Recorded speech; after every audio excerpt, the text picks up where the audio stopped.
Hello guys, কেমন আছো সবাই? আশা করছি সবাই ভালো আছো। আন্দামান ভিলেজ লাইফে সবাইকে স্বাগত জানিয়ে আবার একটা নতুন ভিডিও নিয়ে চলে এসেছি তোমাদের সামনে। আর এখন আমি যাচ্ছি সুপুরি উঠবো, আমি আর বাবা। সুপুরিটা শুকিয়ে গিয়েছে, সেটা ঘরে তুলবো, চলো সেটা তোমাদের দেখাই।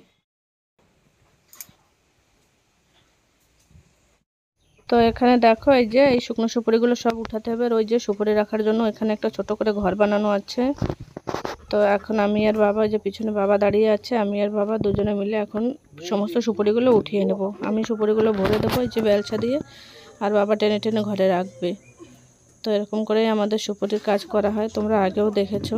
তো আগে সেদিন তো আমি একা উঠিয়েছিলাম, আজকে বাবা আছে সঙ্গে। একা হলে একটু কষ্ট বেশিই হয়, আর দুজনে হলে একটু কষ্টটা কম হয়। তো আর এখন দুপুরবেলা তোমার 11টা বাজে, প্রচণ্ড রোদ। এই রোদের ভিতরে এখন সুপুরি তুলছি, ভীষণ কষ্ট হচ্ছে। আর দেখো, আমি একটা ওড়না দিয়ে নিয়েছি মাথার উপরে, যাতে মাথাটা একটু রোদ কম লাগে। কিন্তু ওড়নায় কি আর মানে রোদ, প্রচণ্ড রোদ আর গরম।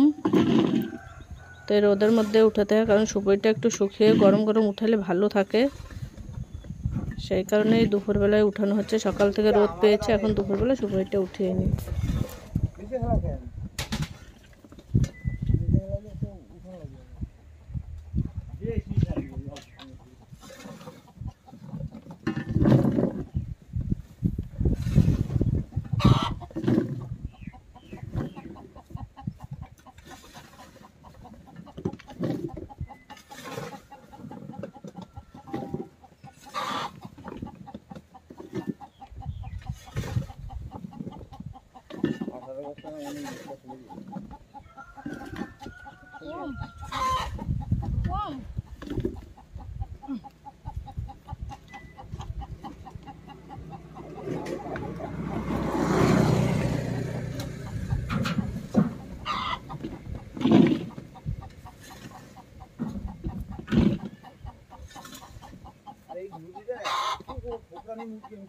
তো আমাদের সুপুরি প্রায় উঠানো হয়ে গিয়েছে, আর অল্প কিছু ওই সামনে থেকে কিছুটা বাবা টেনে দিয়েছে, আর অল্প কিছু বাকি আছে, সেটা উঠিয়ে নিই।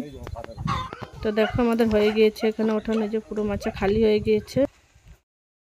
সেই দুপুরে তোমাদের সঙ্গে দেখা হয়েছিল, তারপরে আর চলে এলাম বিকেলে। তারপরে স্নান করা, ছেলেকে স্নান করানো, ছেলেকে খাওয়ানো, আমরা খাওয়া দাওয়া করে একটু রেস্ট করছিলাম।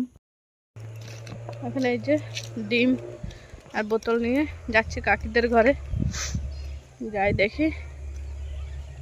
তারপরে প্রতিদিন স্নান করার আগে গরু ঘরটাকে একটু সাফাই করে রাখি, কিন্তু আজকে সুপুরি উঠিয়েছি সকালে, আমার আর শরীরে ভীষণ কষ্ট লাগছিল, তো তখন আর হয়নি। তাই এখন এই যে বিকালবেলা একটু ঝাড় দিয়ে নিচ্ছি। গোবর ছিল তো সেটা মুরগিতে পুরো ছড়িয়ে দিয়েছে, তখন সেটা পুরো ঝাড় দিয়ে একটু সাফাই করে নিই। সাফাই করে নিয়ে তারপরে আবার যাব গরুর কাছে। তো আমার ভিডিও যদি তোমাদের ভালো লেগে থাকে, তাহলে আমার চ্যানেলটাকে একটা লাইক দিয়ে সাবস্ক্রাইব করে দিও, আর সবাই পাশে থেকো, সঙ্গে থেকো।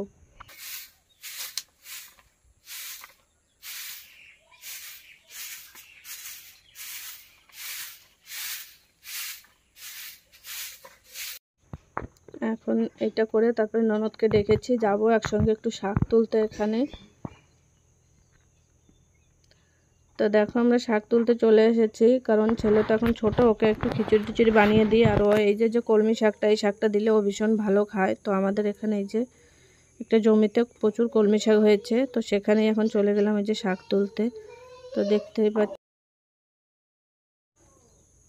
তো ছেলের জন্য এখন একটু শাক তুলে নিচ্ছি, আমাদের জন্যও নেব। তো মেন হচ্ছে ছেলের জন্য নেওয়া, ওকে একটু খিচুড়িতে বানিয়ে দিলে ও ভালো খায়। তো দেখো, শাক হয়েছে, শাক একটু ফুল হয়ে গিয়েছে, তাই এখন বেছে বেছে তুলতে হচ্ছে। তো আমার এখানে ভুটো হয়ে কষ্ট হচ্ছে ভীষণই। তোমরা সকালে সুপুরি উঠিয়েছি দেখেছো, তো তার জন্য এখন একটু বসে নিলাম, যে বসে বসে একটু উঠিয়ে নিই তো ভালো হবে। আর ননদের সঙ্গে একটু কথা বলছি, যে ওখানেও আছে ওখানেও আছে।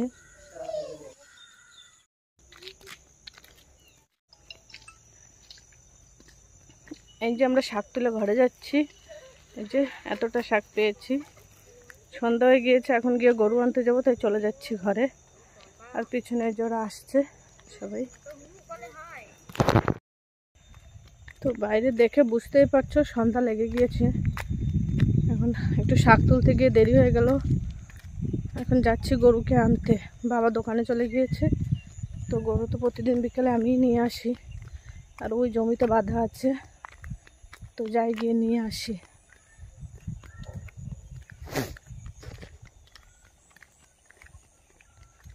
দেখো এটা কাকুদের গরু, এটা হচ্ছে কাকুদের গরুর বাচ্চা, এখন একটু বড় হয়ে গিয়েছে। এই দেখো এমনু মনু, খুব মিষ্টি। আমাদের গরু ওখানে বাঁধা, দেখো এখান থেকে যাচ্ছি, এই যে গরু বাঁধা। আমাকে দেখে ছোটাছুটি করছে ঘরে যাওয়ার জন্য। দেখো